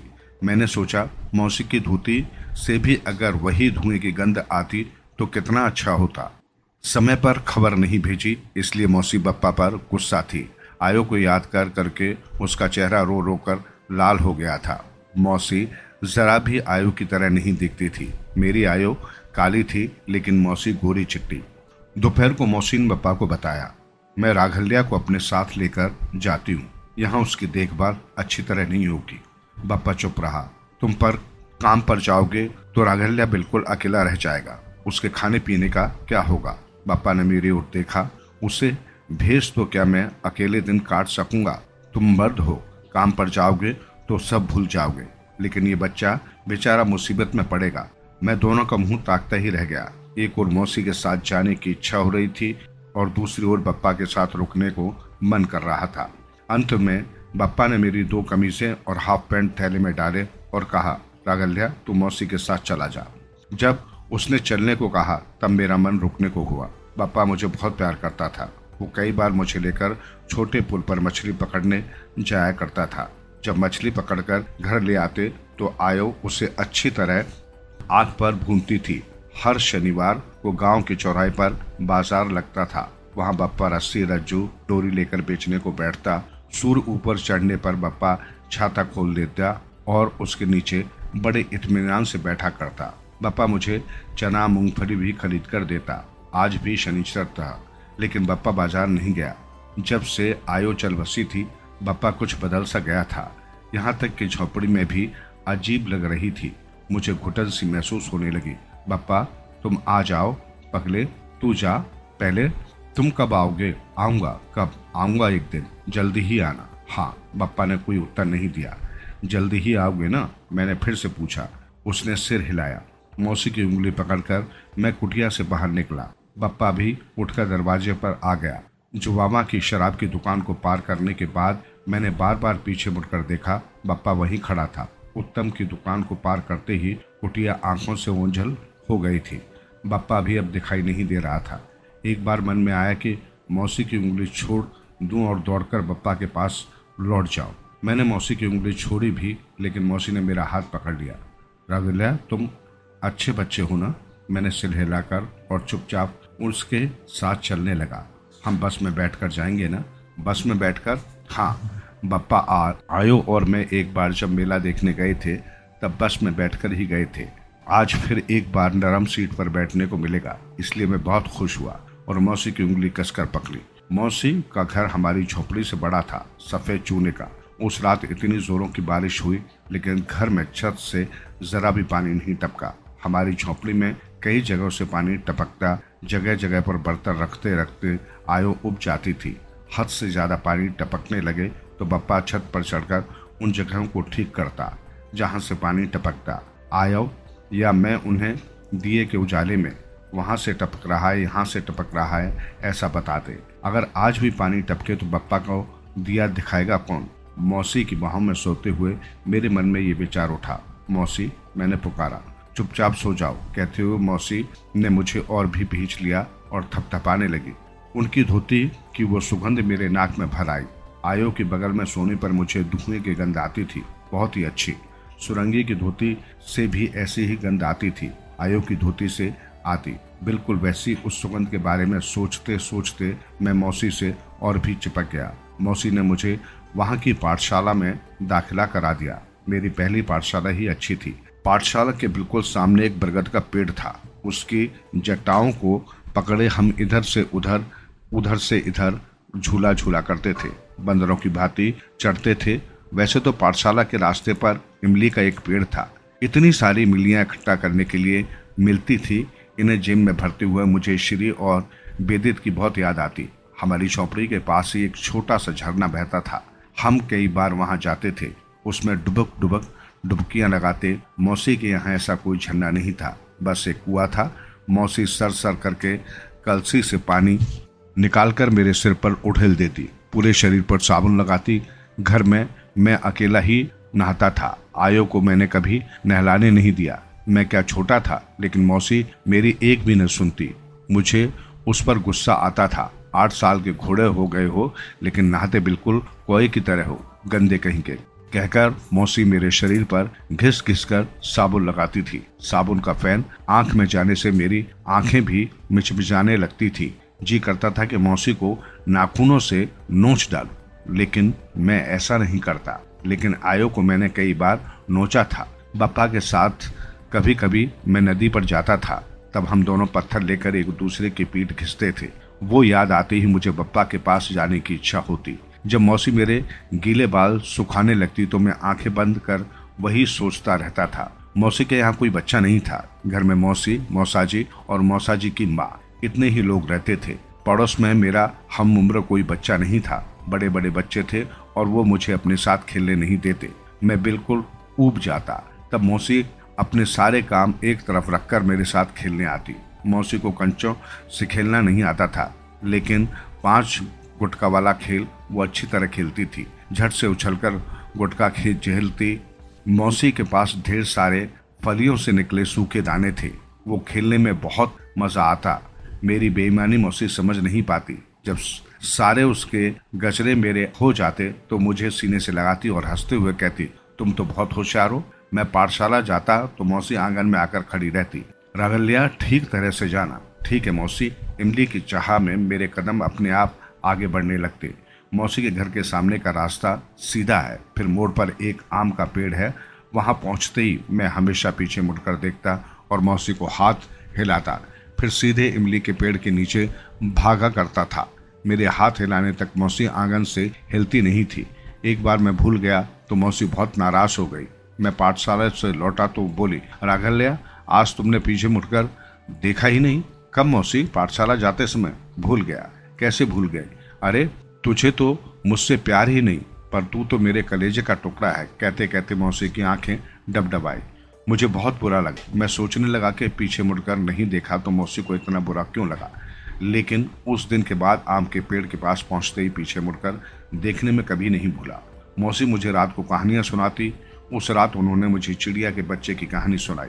एक था चुरुंगन, चिड़िया का बच्चा, बिल्कुल छोटा। एक दिन उसकी माँ मर गई। बेचारा अकेला घोंसले में रह गया। उस बच्चे की एक मौसी थी। उसने बड़े स्नेह से उसे अपने पंखों में आसरा दिया, खाने को दिया। मैंने मौसी से पूछा, मौसी, उस मौसी का अपना कोई बच्चा नहीं था? नहीं रे, वो जन्मजली बदनसीब थी। फिर चुरुंगन की मौसी उसका पालन पोषण करने लगी।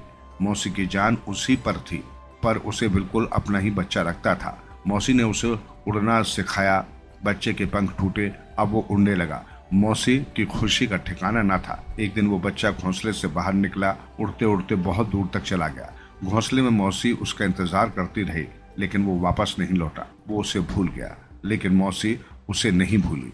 वो उसकी राह देखती रही और कहती रही, हाय मेरे बच्चे, कब वापस आओगे? ममता मेरी है तुझ पर, तुम तो भूल गए। और उसे याद कर वो रोती रही। कहानी सुनाते सुनाती मौसी रोने लगी। उसे रोता देखकर मुझे भी रोना आ गया। मौसी ने मुझे भाव में भर लिया और थपकियां देती धीमी आवाज में गुनगुनाने लगी, हाय मेरे बच्चे। मेरी प्रथम सत्र की परीक्षा खत्म हो चुकी थी, लेकिन बप्पा एक बार भी नहीं आया। मुझे बप्पा और आया बहुत याद आते थे। कभी कभार मौसाजी के साथ इतवार को मैं बस स्टैंड पर जाता था। किसी भी बस से बप्पा उतरेगा इसी आशा से देखता, लेकिन बप्पा कभी नहीं आया। जल्द ही आना कहा था मैंने। बहुत इंतजार करने के बाद एक दिन बप्पा आ गया। उस दिन छुट्टी थी। मैं अकेला ही कंचों से आंगन में खेल रहा था। तब मेरे सामने कोई आकर रुक गया। ऊपर देखा तो बप्पा। मैंने सारे कंचे एक ओर फेंके और बप्पा की कमर से चिपक गया। मौसी, बप्पा आ गए। बप्पा ने मुझे कसकर पकड़ा। मेरा चेहरा खुशी से खिल उठा। मौसी बाहर आ गई। चाय पीते हुए बप्पा ने कहा, मैं राघल्या को लेने आया हूँ। ये सुनते ही मौसी के हाथ से कप का सूप गिर पड़ा और उसमें से चावल जमीन पर गिरकर बिखर गए। मौसी भी न सूप तक ठीक तरह से पकड़ नहीं पाती। तुम काम पर जाओगे तो राघल्या घर पर अकेला रह जाएगा। उसका बना क्या होगा? वो अकेला ही रहेगा। वैसे नहीं, बप्पा ने धीरे से कहा, मैंने दूसरी शादी की है। क्यों? मोगरू की हो गई, 6 माह भी पूरे नहीं हुए। और तुमने क्या किया? जी तो है ही ना। बहुत परेशानी हो जाती थी। और रागल्या को भी यहाँ कितने दिनों तक रख सकता था। मौसी गुस्से से लाल हो गई। रागल्या का नाम भी मत लो, उसे लेकर जाकर सौतेली माँ के मुंह में डालना चाहते हो, मैं उसे नहीं भेजूंगी। मौसी चिल्लाने लगी। मैं उन दोनों का मुंह ताकने लगा। सौतेली माँ? मौसी ने मुझे सौतेली माँ के विषय में बहुत सारी बातें बताई थी।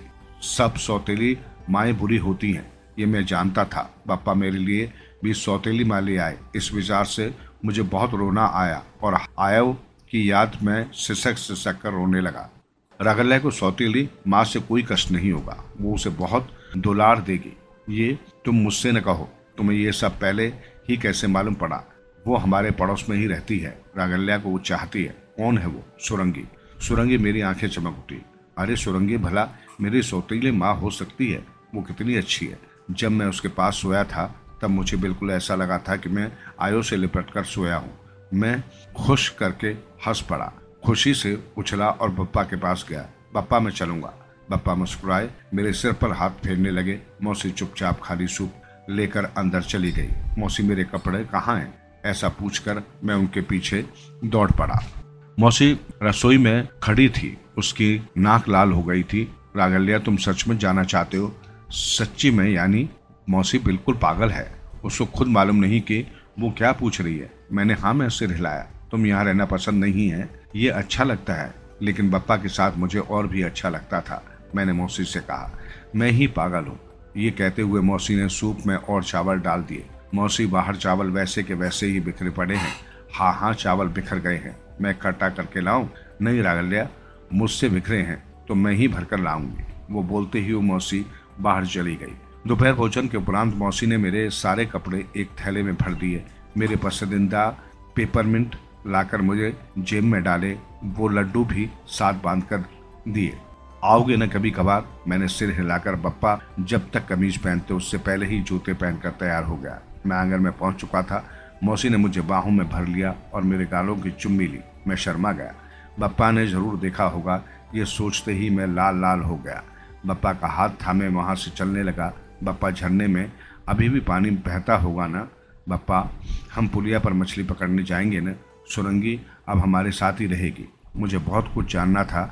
बप्पा मुस्कुराकर प्रश्नों का उत्तर दे रहा था। श्री और बेदित को भी बहुत किस्से सुनते थे। जेब में रखी इमलियां भी उन्हें देनी थी। घर पहुंचने की उत्सुकता बढ़ रही थी। खुशी से मैं बस में चढ़ गया। बस चलनी शुरू हो गई। बप्पा के साथ बातचीत करते करते जेब में हाथ आया तो मौसी ने दिए पेपरमिंट हाथ लगे और झट से मुझे याद आया कि आम के पेड़ के पास पहुंचते ही पीछे मुड़कर मौसी को हाथ हिलाना है। मैं भूल ही गया, बिल्कुल ही भूल गया।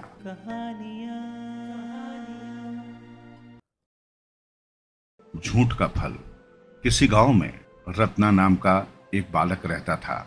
जब वो बहुत छोटा था उसके माता पिता चल बसे थे। अपना गुजारा करने के लिए वो गांव वालों की भेड़ें चराता था। वो प्रतिदिन सवेरे ही गांव वालों की भेड़ें इकट्ठी करके उन्हें चराने ले जाता और शाम को सबकी भेड़ें लाकर उनके घरों पर छोड़ देता। एक दिन रत्ना भेड़ों को चराने ले गया। उसने भेड़ों को चराने के लिए छोड़ दिया और स्वयं एक ओर जाकर बैठ गया। तभी अचानक उसे एक शरारत सूझी। वो एक पेड़ पर चढ़ गया और जोर जोर से चिल्लाने लगा, बचाओ बचाओ, शेर आ गया, शेर आ गया।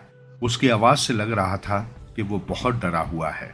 उस समय सभी गांव वाले अपने अपने खेतों में काम कर रहे थे। रत्ना की आवाज सुनकर सभी घबरा गए। जिसके हाथ जो लगा, लाठी, डंडा, कुदाल आदि लेकर सभी उस ओर भागे जिधर से आवाज आ रही थी। सबने इधर उधर देखा तो वहां कोई शेर न था। भेड़ें आराम से घास चर रही थी और रत्ना एक ओर खड़ा हंस रहा था। ये देखकर गांव वालों को उस पर बहुत क्रोध आया। उन्होंने पूछा, कहाँ है शेर? मगर वो चुपचाप हंसता रहा। सब लोग पैर पटकते हुए वापस चले गए। कुछ दिन बाद रत्ना भेड़ों को चराने गया। भेड़ों को चराने के लिए छोड़कर वो एक पेड़ के नीचे बैठ गया। अचानक वो चौंक कर इधर उधर देखने लगा, लेकिन उसे कुछ भी दिखाई नहीं दिया। वो फिर से आराम से बैठ गया और उसकी आंख लग गई। तभी उसके कानों में भेड़ों के मिमियाने की आवाज सुनाई पड़ी। उसकी आंख खुल गई। उसने देखा तो देखता रह गया। आंखें फटी की फटी रह गई और उसकी गिरगी बंद गई। सामने एक बड़ा शेर खड़ा था जो उसी को घूर रहा था। शेर की दहाड़ से उसका दिल बैठा जा रहा था। वो चाहकर भी हिल नहीं पा रहा था। हुंकार शेर उसी की ओर बढ़ता आ रहा था। रत्ना ने जोर से चिल्लाना शुरू कर दिया, शेर आ गया, शेर आ गया, मुझे बचाओ, मुझे बचाओ। इस बार वो सच में ही बहुत डरा हुआ था। उसने सहायता के लिए बहुत पुकारा, किंतु इस बार कोई उसकी सहायता करने के लिए नहीं आया। भय के मारे रत्ना कांप रहा था। वो बड़ी आशा भरी नजरों से गांव की ओर देख रहा था, किंतु गांव वालों ने यही सोचा कि इस बार भी वो मजाक कर रहा है, इसलिए कोई उसकी मदद के लिए हिला नहीं। शेर को देखकर मिमियाती हुई भेड़ इधर उधर भाग गई। कुछ को शेर ने दबोचकर अपने नुकीले दांतों और पंजों से फाड़ डाला और कुछ बचने में कामयाब हो गई। शेर को भेड़ों से उलझा हुआ देखकर रत्ना वहां से भाग खड़ा हुआ। जो ही शेर ने रत्ना को भागते हुए देखा, वो उसके पीछे दौड़ने लगा। रत्ना जान लगाकर भाग रहा था, लेकिन वो अधिक दूर तक न जा सका। शेर ने उसे दबोच लिया। तभी गांव वालों ने उसे देख लिया और उन्होंने शेर को भगाकर रत्ना को बचा लिया। रत्ना की जान तो बच गई, लेकिन उसने सबक ले लिया कि भविष्य में मैं कभी ऐसी मूर्खतापूर्ण हरकत नहीं करूंगा।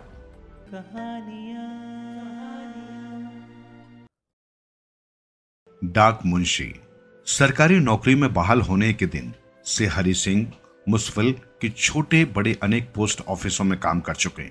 10 साल से लगातार कटक सदर पोस्ट ऑफिस में काम कर रहे हैं। अच्छी तरह से काम करने पर प्रमोशन भी मिला है। अब वे हेड पियोन हैं। तनख्वाह महीने में 9 रुपए। कटक शहर में सारी चीजें खरीदनी पड़ती हैं। जरा सी आग के लिए देसलाई खरीदे बिना काम नहीं चलता। खूब सोच समझकर चलने पर भी महीने में 5 रुपए से कम खर्च नहीं होता। किसी भी तरह 4 रुपए गांव न भेजने पर वहां परेशानी हो जाती है। गांव में पत्नी और 8 साल का बेटा गोपाल है। मुसफल है। 4 रुपए में किसी तरह खींच खींच कर गुजारा हो जाता है। उसमें यदि 1 पैसा भी कम हो जाए तो परेशानी हो जाती है। गोपाल अपर प्राइमरी स्कूल में पढ़ता है। स्कूल की मासिक फीस 2 आना। स्कूल की फीस के अलावा आज कोई किताब तो कल स्लेट या कागज, ये चीजें खरीदने में कभी कभी कुछ ज्यादा खर्च भी हो जाता है। ऐसे ऊपरी खर्च हो जाने पर उस महीने काफी दिक्कत हो जाती है। कभी कभी बुढ़ऊ को उपासे रह जाना पड़ता है। भले ही उपासे रहना पड़े, मेरा गोपाल पढ़ तो लेगा। एक दिन पोस्ट मास्टर साहब ने सर्विस बुक देखकर कहा, हरि सिंह तुम 55 साल के हो गए, पेंशन लेना पड़ेगा, अब नौकरी नहीं कर सकते। सिंह जी के सिर पर तो बिजली गिर पड़ी। अब क्या करें, गृहस्थी कैसे चलेगी? गृहस्थी की छोड़ो, गोपाल की तो पढ़ाई बंद हो जाएगी। जिस दिन से गोपाल जन्मा उसी दिन से सिंह जी ने मन में एक ऊंची आशा बांध रखी है। गोपाल मुसफिल पोस्ट ऑफिस में सब पोस्ट मास्टर बनेगा। कुछ नहीं तो कम से कम विलेज पोस्ट मास्टर बनेगा। लेकिन थोड़ी बहुत अंग्रेजी न सीखने पर इतनी बड़ी नौकरी मिलना मुश्किल है। मुसफिल में सुविधा नहीं है। कटक शहर लाकर अंग्रेजी पढ़ानी होगी। नौकरी चली गई तो इतनी बड़ी आशा पर पानी फिर जाएगा। हमेशा यही सोच सोचकर उनका बदन काली लकड़ी सा हो गया। कभी कभी रात रात भर नींद नहीं आती। सोचते सोचते रात बीत जाती है।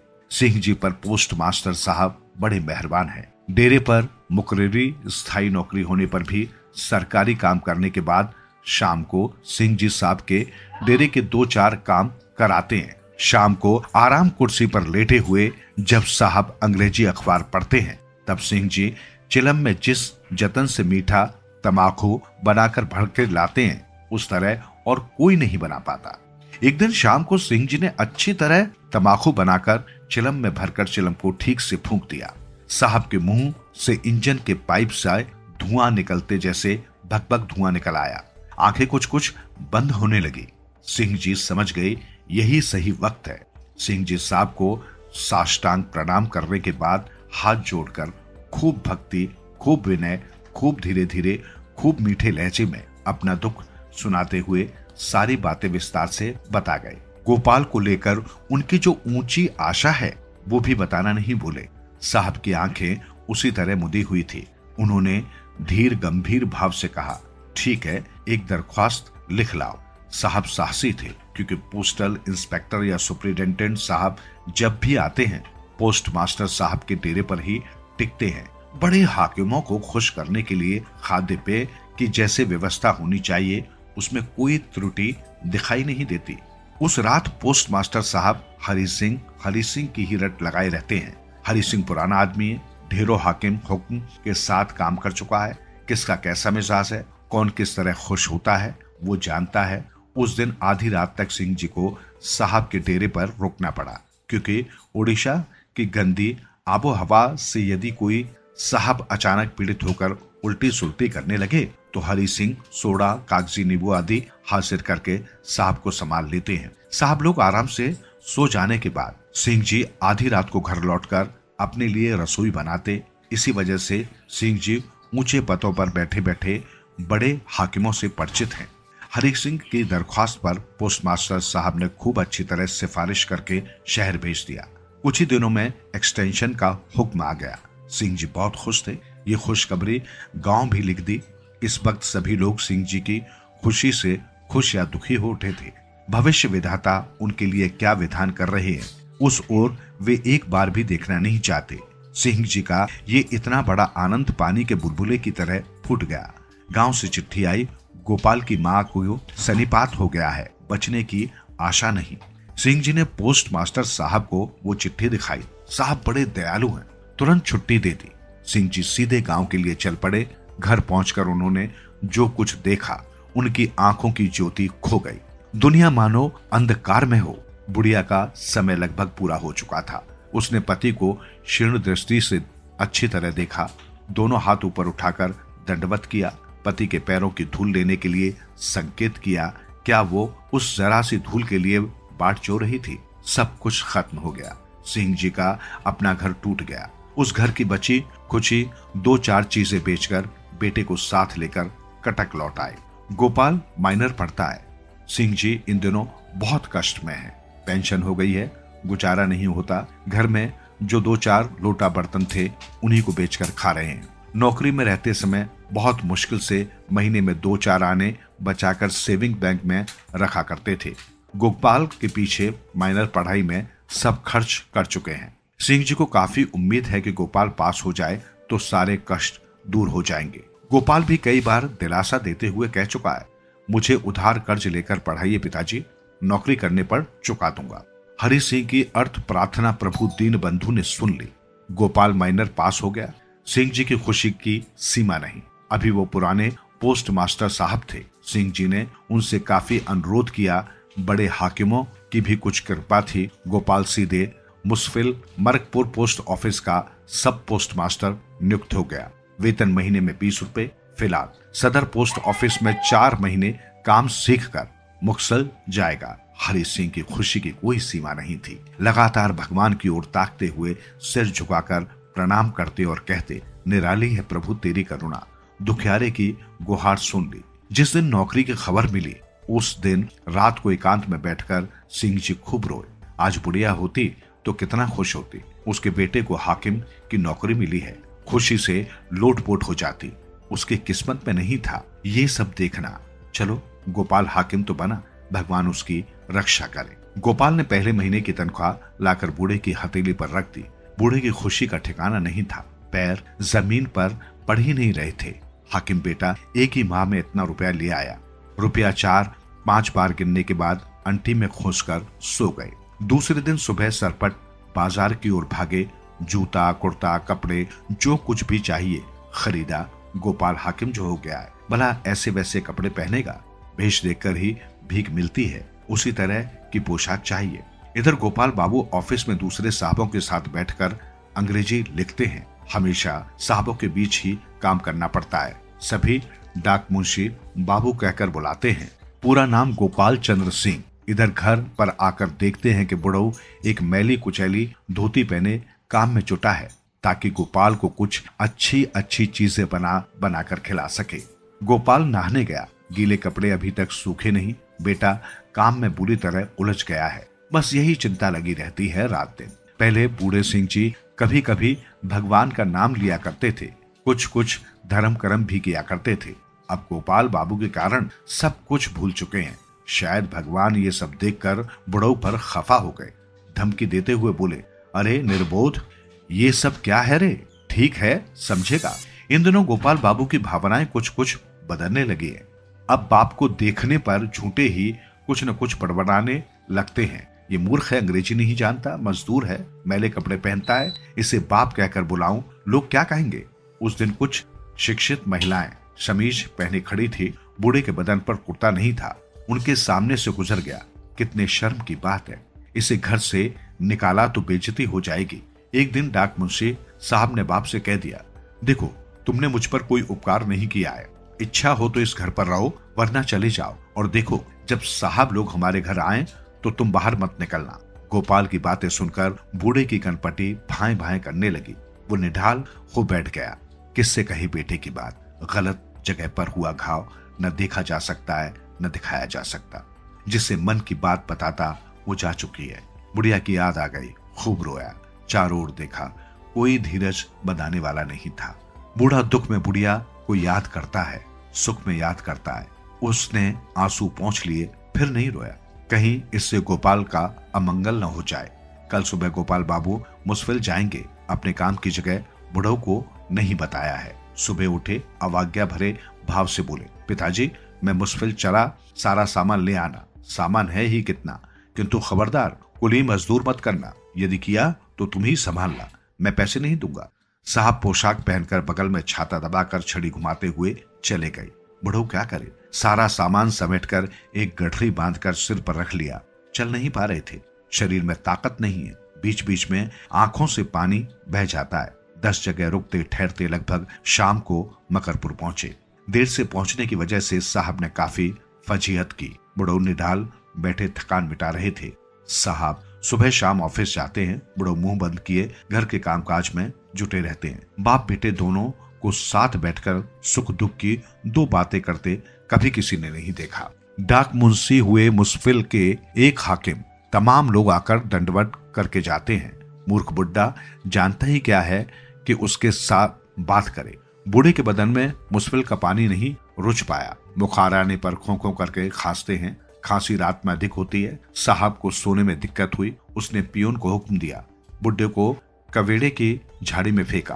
वो पियोन मूर्ख था, उसने अंग्रेजी नहीं पढ़ी थी। उसके पास एक देसी हृदय है। उसने सोचा, क्या इस बूढ़े रोगी को कवेड़े की झाड़ी में सुला दूं?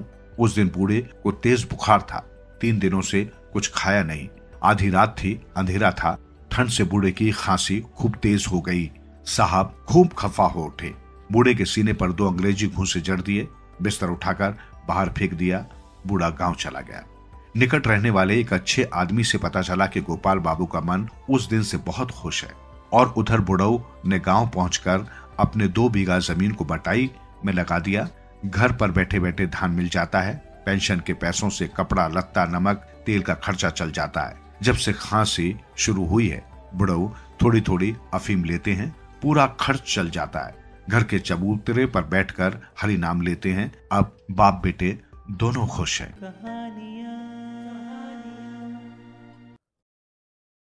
डाकिन। रोशनी ने चरखा उठाकर धूल झाड़ी। वैसे चरखे पर धूल थी ही नहीं, ये अलग बात है। पिछली कताई अभी कल ही तो खत्म हुई थी। चरखे पर धूल कहां से होती? पश्मीना डॉक्टर की बीवी को देकर 400 रुपए ले आई थी। उससे कताई का पिछले साल की खुद की ही खरीदी हुई पश्म की तो उसने 6 बढ़िया शॉलें बनाई थी। उनसे 4 तो वो पहले ही बेच चुकी थी। बाकी बची 2 शॉलें भी उसने 1800 में बेच ली थी। 600 अपने पास रखकर 3000 कर्मू को देकर कॉलेज ग्राउंड में पश्म खरीदने भेजा था। पिछले कल से रामपुर में लावी का मेला लगा हुआ था। बच्चे तो अपने संगी साथियों के साथ सुबह ही मेला देखने चले गए थे। रोशनी ने चरखे की चूल्हों में तेल लेकर उसे धूप में रखा। अब 2-3 महीने उसे चरखे की जरूरत नहीं पड़ेगी, इसलिए आज की धूप दिखाकर उसे अंदर रख देने के विचार से ही उसने चरखा निकाला था। ये चरखा जो कभी उसने शौक में ही खरीदा था, आज उसकी रोटी का आसरा बन गया था। कताई का काम तो उसके अम्मा अब्बू भी करते थे, किंतु तब चरखे नहीं तकली का रिवाज था। छोटी सी तकली और मर्दों की लंबी लंबी रातें। आधी आधी रात तो छोटे बड़े सब बैठे रहते, ऊन काटते, गीत गाते। पश्म तो बड़े लोग ही खरीदते थे, लेकिन ऊन हर एक के घर में होती थी। 8-10 भेड़ें हर कोई पाल लेता था। पश्म खरीदना पड़ती थी, वो भी तब जब कार्तिक में लावी के किनारे लगे मेले में कनौर पश्म बेचने आते। पश्म उस समय महंगी लगती थी, अब तो और भी महंगी है। मेहनत भी तो बहुत है उसमें। पहले तो बाल निकालने में महीने लग जाते हैं, तब कहीं जाकर पूनिया बनेगी, उसके बाद कताई होगी, बुनाई होगी, बड़ा झंझट है। उत्तम औरतें इसमें नहीं उलझती, बस पश्म खरीदी और रोशनी जैसी को पकड़कर छुट्टी कर ली। अच्छा ही है, गरीब आदमी को रोटी तो मिल जाती है इससे। उसके बापू के पास तो 110 भेड़ें थी पूरी। गर्मी शुरू होते ही इन भेड़ों को पर्वत शिखरों पर ले जाते और सर्दी शुरू होते ही वापस ले आते थे। शिखरों पर जाने से पहले और वापस आने के बाद 2-4 भेड़ों के बाल मोटी मोटी कैंचियों से काटे जाते थे। उन्हीं बालों को काटकर घर के कपड़े बनाए जाते थे। बापू घर की कती बुनी मोटी ऊन का पजामा पहनता था, ऊपर से मोटे ऊन का अचकन सा कोट डाल लेता। बापू के पजामे पर घुटनों तक पड़े बेल बूटे खम्बूल रोशनी को बड़े पसंद आते थे। तब सलवार कुर्ता कहाँ होता था। अम्मा भी तो घर के कते ऊन का बड़ा कंबल और चोली हाफ कोट पहना करती थी। बिस्तर के लिए आज जैसे गद्दे रजाइयां होते तो थे, लेकिन किसी किसी अमीर घर में, वो भी मेहमानों के लिए। अपने लिए तो बकरे के बालों से बने खर्चे बिछाए जाते और दोहड़ू गुदमे ओढ़े जाते थे। मोटे मोटे दोहड़ू गुदमे रजाइयों से भी ज्यादा गर्म होते थे। गुदमे के बराबर गर्मी तो 5 किलो रुई की भारी रजाई में भी नहीं होती। ऊपर से हल्का भी इतना कि ओढ़े हुए का पता भी नहीं चलता कि कुछ लिया है।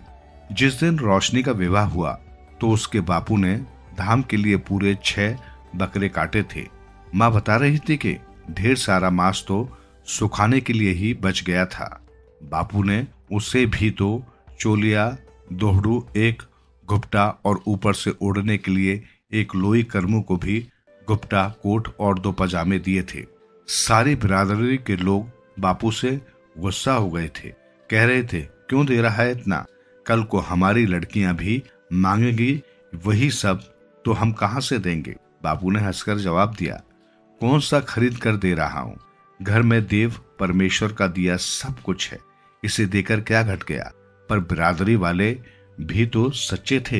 रिवाज कहाँ था तब इतना देने का? बहुत हुआ तो किसी ने थाली लोटा दे दिया और रस्सी दराती। अब की तरह थोड़े न दिया जाता था।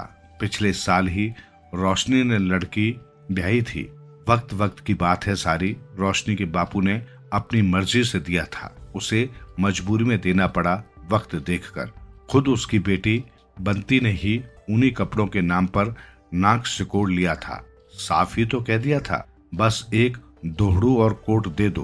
पर कोट नए फैशन का ही सिलवाना और बिस्तरों को कौन पूछता है आजकल? लाज न शर्म। हम लोग तो शादी के नाम पर ही शर्मा जाते थे। शर्म लगती है। हे राम, माँ बाप के सामने किसने बोलना? बड़ा खर्चा हो गया था। पर आजकल भेड़ बकरी हैं भी कहाँ, और कोई पालना भी चाहे तो जंगल ही कट गए हैं। चारण घसनी नहीं रहे, चराएंगे कहाँ उन्हें? हम लोग तो माँ से डरते थे। जो उन्होंने कह दिया कर लिया। आजकल के बच्चे ऊन काटेंगे भला? राम भजो जी, बस स्कूल कॉलेज और मटर गश्ती। ये तो लड़कियां हैं जो थोड़ा हाथ हल्का कर लेती हैं, नहीं तो मुझे ही न पिसना पड़ता अकेले। कर्मू बेचारा भी क्या करे? ईश्वर ने उसके साथ किया भी तो जुल्म ही है। अब एक हाथ से जितना हो सकता है कर ही रहा है बेचारा। धूप आंगन में फैल गई थी। रोशनी की निगाहें सूनी पड़ी गौशाला की ओर उड़ गई, जहां अब लकड़ी भरी थी। भेड़ें तो कब की बेच दी थी। मर जो रही थी एक एक के बाद। सास ने बड़ा शोर मचाया, पर रोशनी क्या करती? 3-3 बच्चों के साथ घर संभालती, खेत संभालती या भेड़ बकरियां। देवर तो 10वीं पास करके चपरासी लग गया था। शादी के बाद देवरानी को भी साथ ले गया। कभी 10-15 दिनों के बाद आता तो बस मेहमानों की तरह। इधर फौजियों का कैंप लगने से बकरों के मुंह मांगे दामों में बिक रहे थे, उधर चारण नहीं, बेच दिए सब। अब आजकल तो माघ संक्रांति पर काटने को भी बकरे नहीं मिलते। खुमानी के पेड़ पर कोई पक्षी उड़ रहा था। रोशनी ने चौंक कर देखा, पेड़ के पत्ते उसकी गोद में आ गिरे थे। सर्दियां शुरू हो चुकी थी। इन दिनों तरह तरह के परदेसी पक्षी इधर आ जाते थे। उन्हीं में से कुछ लंबी पूंछ वाले नीलकंठ पेड़ पर बैठे धूप का आनंद ले रहे थे। भीतर ढेर सारा काम करने को पड़ा था, किंतु रोशनी का मन धूप से उठने को नहीं कर रहा था। नंगे पत्थर ठंडे लगने लगे तो उठकर अंदर से बोरी उठा लाई थी। मन का पंछी फिर सोचों के आकाश में उड़ने लगा। थोड़े से खेत यूं भी पूरे परिवार का पेट भरने के लिए कम पड़ते थे। यही नहीं, उस पर भी कोई काम करने को राजी ही नहीं होता था। आज के बच्चे 5 पढ़े नहीं कि बेकार के काम।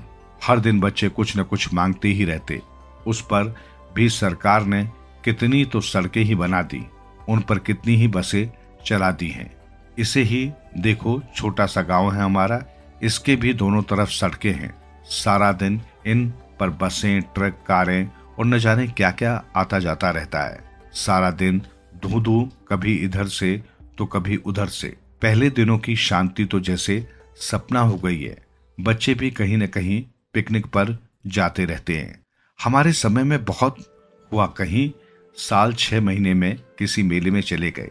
बसें, लॉरियां तो बहुत देखी, पर वे पिकनिक कैसी होती होगी जिस पर ये बच्चे गांव जंगल घुमाते हैं। एक दिन रोशनी ने बच्चों से पूछ ही लिया। बिरवा चाय पी रही थी। वो इतने जोर से हंसी कि उसके मुंह से भरी चाय का घूंट पिच से पिचकारी बन फूट पड़ा। फिर उसने पेट पकड़कर हंसते हंसते सबको ये बात सुनाई। अम्मा पूछ रही है, पिकनिक कितनी बड़ी होती है जिसमें सारे स्कूल के बच्चे आ जाते हैं, और वो बिना सड़क जंगल के अंदर कैसे जाती है? बच्चे तो बच्चे। करमू भी ठट्ठा कर हंस पड़ा। मैं तो रोने को हो गई थी। जाने दो, क्या करना है मुझे, क्या लेना देना, होती होगी पिकनिक भी। इसके बाद उसने किसी से कुछ नहीं पूछा। इतना क्या कम है कि हिसाब लगा लेती है। रोशनी ने उंगलियों पर गिनकर हिसाब लगाया। 600 रुपए बचे शालें बेचकर। 400 कल डॉक्टरानी ने दिए, 4.5-5 और भी हैं।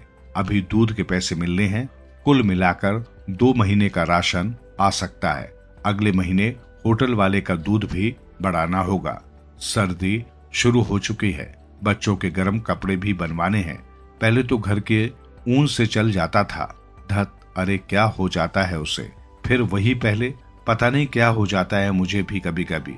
एक दिन बच्चे भी खींच गए थे।